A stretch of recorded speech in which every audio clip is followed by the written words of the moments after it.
Welcome back to Daily Christian Affirmations. In this video, we're going to be diving into a spiritual discipline that often gets overlooked. This is the third in a series of videos covering 12 spiritual disciplines, which I'm taking a closer look at all throughout 2025. And today's topic is decluttering. Not just our homes, but our minds, our hearts, and our spirits as well.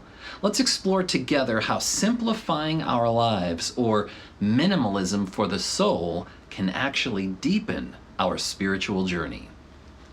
Well, thanks for joining me today, friend.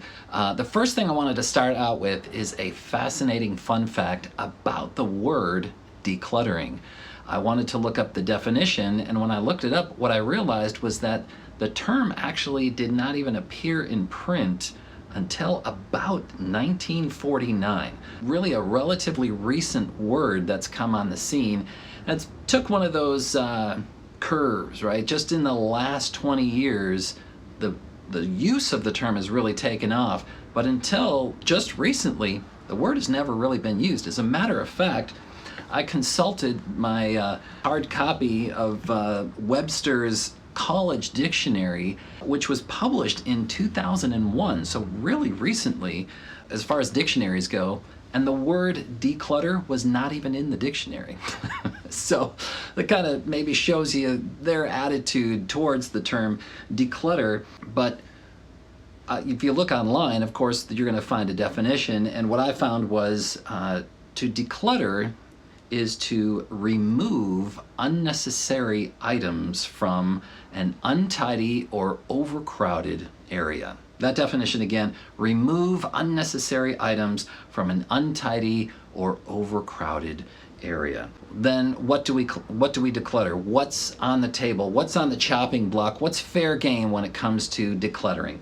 Well, we're talking about our home, of course. We're talking about our closets and our cabinets. We're talking about things like clothes, shoes, old towels, old medicines, expired food, unused dishes, broken appliances, these types of things you'd find in your closets and your cabinets. And then, of course, we have our bookcases. We have books, magazines, papers. Maybe we store them in boxes. Maybe like in the book Inkheart, there's just books stacked everywhere. Like everywhere you go in the house, maybe you have that many books, I don't know. But also on our bookshelves can be found things like knickknacks, photos. Maybe you've got a photo of an old relationship, somebody that you're no longer dating or no longer with. There can be all kinds of things on our bookshelves that we have the opportunity to let go of. And even more than just things around the house, we have things in our car. Maybe a car is overflowing with stuff and we need to take some time to kind of go through that. But more than these spaces, we also have our digital spaces. We have things like phone apps. One day I looked at how many apps I had on my phone that had actually been offloaded because I was no longer using them. And believe it or not, I had over 200 apps. I didn't even know I had 200 apps on my phone. I didn't know my phone could hold that many apps. As a matter of fact, one of the apps that we have, our family loves to play this game called Heads Up. And what happens is every game, every round that you play, it saves a video from that game. And I was like, I was checking out the usage or the space on my phone, and this app was taking up so much space, and it was because of all these videos, and I didn't even know they were there, and it was taking up like gigabytes worth of space on my phone. And but the difficult thing was, and even though I didn't know they were there, I didn't want to get rid of them. I didn't want to let them go because I was watching them. I was like, this is hilarious. So I get it. Space on your phone, and that can include photos. Don't get me started on emails, okay? How many emails do you actually have? I'm not going to admit it because it's embarrassing how many emails I have, even unopened emails that I've got. How about browser tabs? I need to go in and declutter the browser tabs. Or how about just old files on your hard drive that are just taking up so much space? So our digital life can be another area that we can take a look at to declutter. What about our social lives? There are perhaps relationships that are toxic to us, that we need to get those relationships out of our life. How about social media? How much time we spend on social media? Perhaps there's some opportunity there to do some decluttering. What about just the activities that we have planned or our schedule? There are so many different things that we have going on in our lives, whether it's our home, our digital life, our social life, even just mentally, the things that we have going on in our minds can be just clutter that we have the opportunity to remove these things and make our lives much more enjoyable. But I understand things can also get very overwhelming when we start to think about all of the different things that we have that we need to declutter in our lives, or as I like to say, have the opportunity to declutter in our lives. Which brings us to the motivation. It's so easy to just let it go. Like, what is the big priority here? I mean, we have so many other priorities. Why spend time and energy decluttering? Why make this a habit or a spiritual discipline in our lives? Well, I think we've all heard things from the Bible, such as a man's life does not consist in the abundance of his possessions, and where your treasure is, there your heart will be also. Of course, these things are very true. I believe it's a mark of a godly life. In Romans chapter 12, the scriptures tell us to throw off everything that hinders. Of course, it goes on to say, let's get rid of the sin as well. But even if something is not necessarily sin, it can be hindering our spiritual lives. And I think that's why Romans 12 tells us, let us throw off everything that hinders and the sin that so easily entangles. Why? So that we can run with perseverance the race marked out for us. I will tell you this, it is a difficult enough job being a follower of Jesus. Why would we want to make it any more difficult on ourselves by encumbering ourselves with the added weight of clutter in our lives?